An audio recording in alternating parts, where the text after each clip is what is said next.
በስመ አብ ወወልድ ወመንፈስ ቅዱስ አሃዱ አምላክ አሜን። እንኳን በሐምሌ 15 ቀን ታስበውና ተከብረው ለሚውሉ ለቅዱሳን በዓላት በዚች ቀን የሶርያው ሰው ቅዱስ አባት ኤፍሬም ያረፈበት የዕረፍቱ መታሰቢያ በዓል፣ ቅዱሳን ሐዋርያት ጴጥሮስና ጳውሎስ በንጉሥ ጰራቅሊጦስ ላይ ተአምራት ያደረጉበት ዕለት፣ የዋልድባው አቡነ ተስፋ ሐዋርያት የተሰወሩበት ዕለት። በሰላም አደረሳችሁ አደረሰን።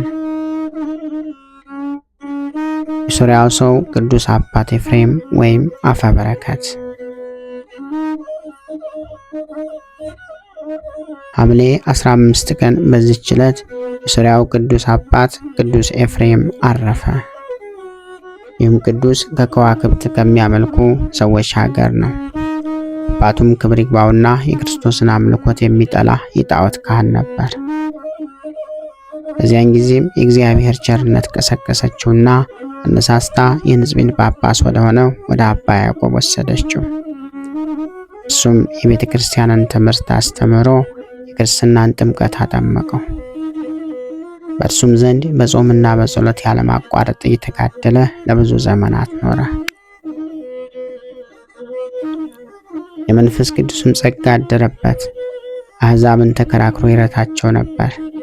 ኒቅያ በሚባል ከተማ የ318 አባቶች ኤጲስቆጶሳት ጉባኤ በተደረገ ጊዜ ይህ ቅዱስ ኤፍሬም ከመምህሩ ከአባ ያዕቆብ ጋር ወደ ቅዱሳን ጉባኤ ሄደ። ከሃዲው አርዮስንም አውግዘው ከለዩት በኋላ ይህ ቅዱስ ኤፍሬም በዚች ሌሊት ከምድር እስከ ሰማይ የሚደርስ የብርሃን ምሰሶ ተተክሎ አየ። በዚህም ራእይ የተነሳ አደነቀ። ይገልጽለትም ዘንድ ወደ ጌታ ጸለየ።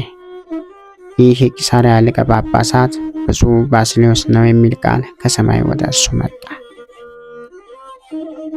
ቅዱስ ኤፍሬምም ያየው ዘንድ ወዶ ወደ ቂሳርያ ሀገር ተጓዘ። በደረሰም ጊዜ ወደ ቤተ ክርስቲያን ገብቶ በማዕዘኑ በኩል ቆመ።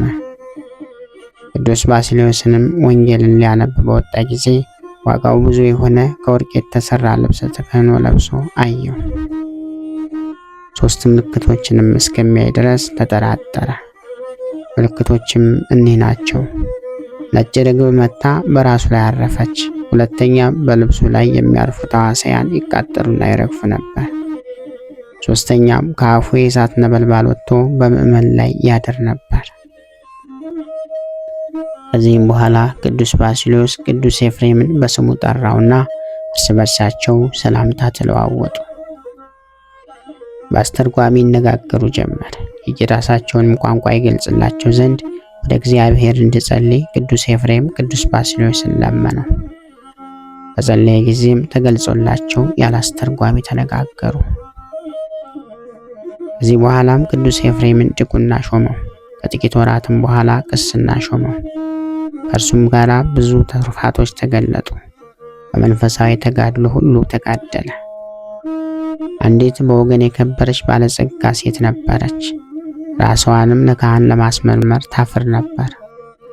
ከታናሽነቷ ጀምራ የሰራቸውንም ኃጢአት ሁሉ ጽፋ ወደ ቅዱስ ባስልዮስ አመጣች።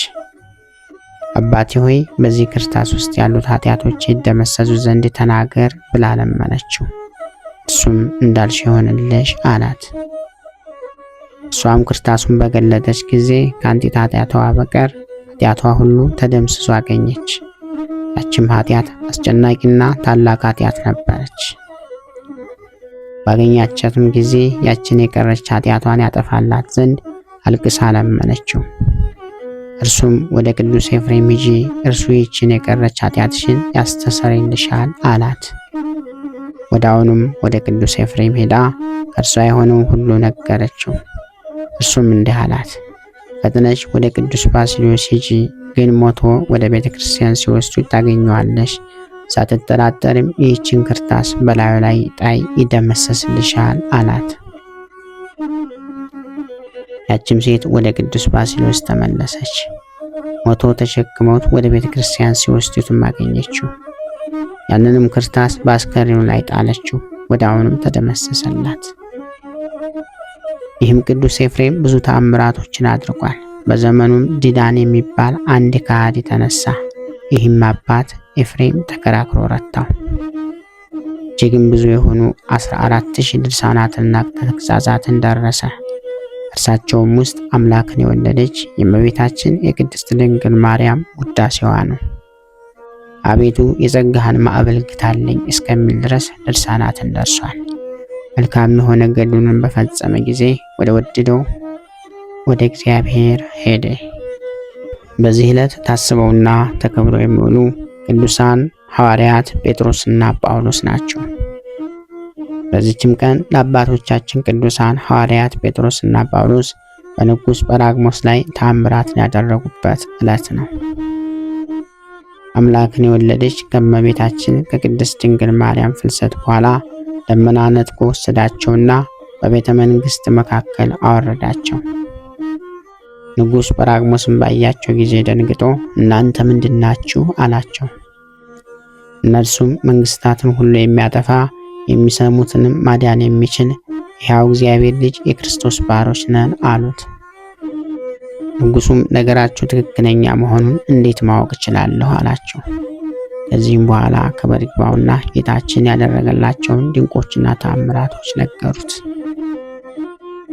የቀኝ ዓይኗን ወፍ ያወጣው አንዲት ልጅ አለችኝ፣ እሷን ካዳናችኋት በአምላካችሁ አምናለሁ አላቸው። ልጅህን ወደ እኛ አምጣት አሉትና ልጁን ወደ እነርሱ አመጣት። ሐዋርያትም ወደ እግዚአብሔር ጸልየው እጆቻቸውን በዓይኗ ላይ አኖሩ። ያን ጊዜም ክብር ይግባውና በጌታችን በመድኃኒታችን በኢየሱስ ክርስቶስ ስም ዳነች። ንጉሡና ሕዝቡ ሁሉ አይተው ከሐዋርያት እግር በታች ሰገዱ። ክብር ይግባውና በጌታችንም አመኑ። ከዚህም በኋላ ሐዋርያት ክብር ይግባውና ጌታችን እንዳዘዛቸው ወደ ሀገረ ፊልጵዎስ ሄዱ። ሰይጣንም በእንዶር ንጉሥ ተመስሎ አጋንንትን በጭፍራ አምሳል አስከትሎ ወደ ንጉሥ ጰራቅሞስ መጣ።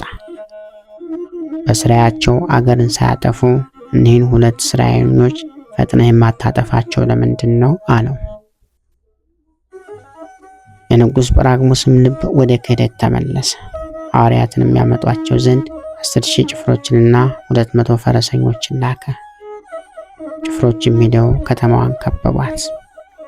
ከተማዋ ሰዎችም ደንግጠው ለሐዋርያት ነገሯቸው። ሐዋርያትም ከከተማ ወጥተው በጭፍሮቹ ፊት ቆመው እርዳታን ይልክላቸው ዘንድ ወደ ጌታችን ጸለዩ። ያን ጊዜም የጭፍሮቹ ፈረሶች ወደ ሐዋርያት ተመለሱ። እግሮቻቸውንም አስተካክለው ተንበርክከው ሰገዱ። እንደሚያለቅስም በቀጭን ድምፅ ጮኹ። ከፈረሶቹም አንዱ ድምፁን ከፍ አድርጎ እንዲህ ብሎ እንደ ሰው ተናገረ።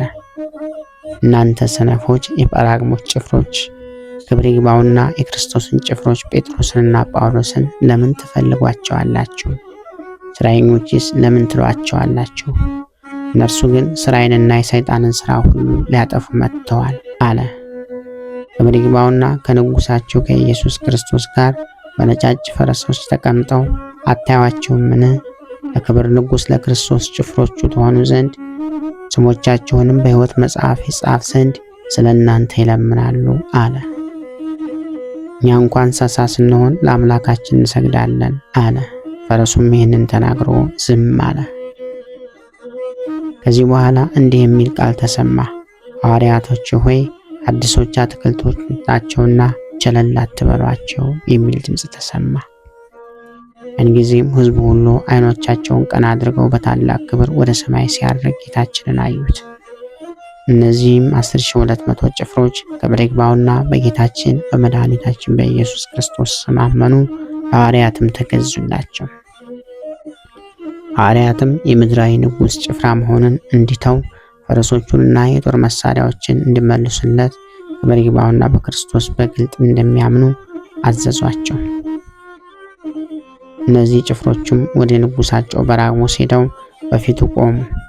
ያመጧቸው ዘንድ የላኳቸው እነዚያ 2 ባለስራዮች ወዴት አሉ አላቸው። ንጉሡ የልጅህን ዓይኗን በማዳን በጎ በሰሩልህ ፈንታ ለምን በክፋት ትፈልጋቸዋለህ አሉት።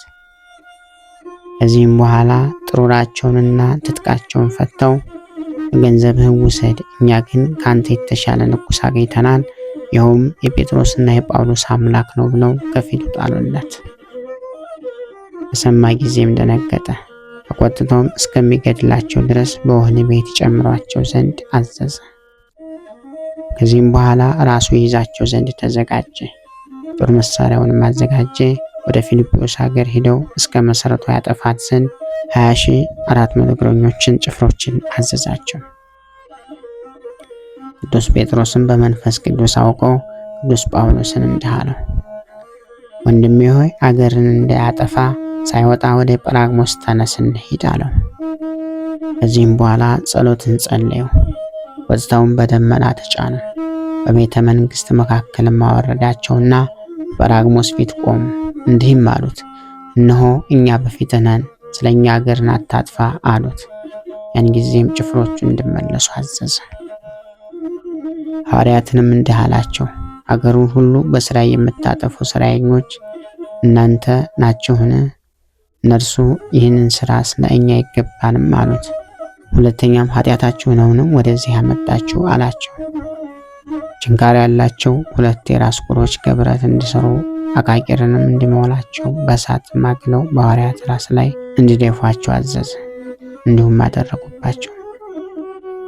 ያን ጊዜም ቅዱስ ጴጥሮስ እንዲህ ብሎ ጸለየ፣ አቤቱ ፈጣሪ ሆይ የጌትነትን ኃይል በጰራቅሊጦስ ላይ ግለጽ አለ።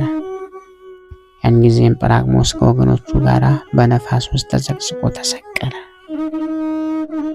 በዚያን ጊዜም ጌቶች ሆይ ይቅር በሉኝ፣ ከዚህ ጻርም አድኑኝ እያለ ጮኸ። የእንዶር ንጉሥ አስቶኛልና የተረገመ ይሁን፣ በእናንተም ላይ ክፉ የሚናገር ሁሉ የተረገመ ይሁን አለ። ቅዱስ ጴጥሮስን የታሰሩትን ጭፍሮች ፈቷቸው ዘንድ እስከምታዝ ከዚህ ስቅላት አትወርድም አለው። እርሱም ወደ ልጁ ወደ ሎይ ተጣርቶ ትፈታቸው ዘንድ አዘዛት። እሷም እንዳዘዛት ፈታቻቸው። ቅዱስ ጴጥሮስም ዳግመኛ አለው፣ አሁንም ከጌታዬ ኢየሱስ ክርስቶስ በቀር ሌላ አምላክ የለም፣ በምድር ላይም እንደ እኔ ያለ ርኩስ የለም ብለህ ካልጻፍክ አትወርድም። ይህችንም በከተማው መካከል ያነቧት ዘንድ ታዛለህ አለው። ንጉሡም ወረቀትና ቀለም ታቀብለው ዘንድ ወደ ልጁ ተጣራ። እሷ ብቻዋን ከስቅላት ቀርታ ነበርና ባመጣችበትም ጊዜ ቁልቁል ተሰቅሎ እያለ ጻፈ። በከተማው መካከል ያነቧት ዘንድ ላካት። ያን ጊዜም ጰራቅሊጦስንና ወገኖችን አወረዷቸው። ወደ ሐዋርያትም መጥተው ከእግራቸው በታች ሰገዱላቸው። ንጉሡም ጌቶች ሆይ ይቅር በሉኝ፣ እኔ በአምላካችሁ አምናለሁ አለ። ሕዝቡም ሁሉ ሕያው በሆነ አምላካችሁ እናምናለን እያሉ ከሐዋርያት እግር በታች ወድቀው ሰገዱ። እነርሱም ሃይማኖትን አስተምረው በአብ በወልድ በመንፈስ ቅዱስ ስም አጠመቋቸው። ጭፍሮቹንም አጠመቋቸው። ክብር ይግባውና ጌታችን መድኃኒታችን ኢየሱስ ክርስቶስን በማመን አንድ ሆኑ። ቤተ ክርስቲያንንም ሰሩላቸው። ከአዋቂዎቻቸውም ቀሳውስትና ዲያቆናትም ሾሙላቸው። ነገረ ምስጢርንም እያስገነዘቧቸው በእነርሱ ዘንድ ኖሩ። ሃይማኖታቸውንም ይጸና ዘንድ ቅዱሳት መጻሕፍትን ሰጧቸው። እንዲህም አሏቸው፣ በሃይማኖታችሁ ጽኑ፣ እኛ ካስተማርናችሁ ትምህርት አትናወጹ፣ ወደ እናንተም እንመለሳለን ብለዋቸው ከዚህ በኋላ ሰላምታ ሰጥተዋቸው ወደ ፊልጵዎስ ሀገር ሄዱ። በዚህ ዕለት ታስቦና ተከብሮ የሚውለው ሌላው ቅዱስ አባታችን አቡነ ተስፋ ሐዋርያት ነው። ዳግመኛም በዚህች ዕለት የዋልድባ አቡነ ተስፋ ሐዋርያት የተሰወረበት ዕለት ነው። አባታቸው ተክለ ሐዋርያት ሲባሉ እናታቸው ወለተ ሐዋርያት ይባላሉ። አባታቸው የትውልድ ቦታ ሰሜን ጎንደር ሲሆን የእናታቸው ደግሞ ሽሬ ነው። በዋልድባ ከሳሙኤል ዘዋልድባ ቀጥለው በገዳሙ የተሾሙ ታላቅ አባት ናቸው። ይኸውም የሆነው በአቡነ ሳሙኤል ዘዋልድባ ትእዛዝ መሰረት ነው። አቡነ ተስፋ ሐዋርያት በአቡነ ሳሙኤል መቃብር ላይ የፈለቀውን ጸበል ለአትክልት አንድ ጊዜ ብቻ በማጠጣት ለብዙ ጊዜ ዳግመኛ ያጠጡትም ነበር። ዛሬም ድረስ በዋልድባ አካባቢ ያለው የለምነት ምስጢር ይኸው ነው። አቡነ ተስፋ ሐዋርያት ልዩ ስሙ አባ ነጽሐ በተባለው ቦታ ገዳማቸውን ከመሰረቱ በኋላ በዋልድባ ያለውን የአንድነት ማህበሩን በከፍተኛ ሁኔታ አጠናክረውታል። በጣም ብዙ መነኩሳትንም አፍርተዋል። ጻድቁ በታላቅ ተጋድሏቸው በእጅጉ ይታወቃሉ። በመጨረሻም ሞትን ሳይቀምሱ በዚህች ዕለት ተሰውረዋል። እግዚአብሔር ምስጋና ይሁን። እኛንም በቅዱሳኑ ጸሎት ይማረን፣ በረከታቸውም ከኛ ጋር ትኑር ለዘላለሙ አሜን። ክብር ምስጋና ይሁን አንድ አምላክ ለሚሆን ለአብ ለወልድ ለመንፈስ ቅዱስም እስከ ዘላለሙ አሜን። ወስብሐት ለእግዚአብሔር ወለወላዲቱ ድንግል ወለመስቀሉ ክቡር። ይቆየን።